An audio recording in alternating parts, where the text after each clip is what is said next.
Les élections sénatoriales ont lieu tous les 3 ans pour renouveler une moitié du Sénat. Cette année, 171 sénateurs sur 348 vont être élus, l'autre moitié l'ayant été en 2014. 38 départements métropolitains sont concernés, ceux dont le numéro est compris entre le 37 l'Indre-et-Loire et le 66 les Pyrénées-Orientales, ainsi que les 8 départements d'Île-de-France, mais aussi la Haute-Savoie, son sénateur étant démissionnaire. Les sénateurs sont élus au suffrage universel indirect par les grands électeurs. Les grands électeurs sont les députés, sénateurs, conseillers départementaux, régionaux et surtout les délégués des conseils municipaux. Ces derniers représentent 95% de ce corps électoral.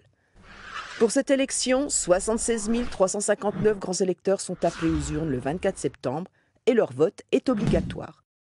Le nombre de sénateurs de chaque département dépend du nombre de ses habitants.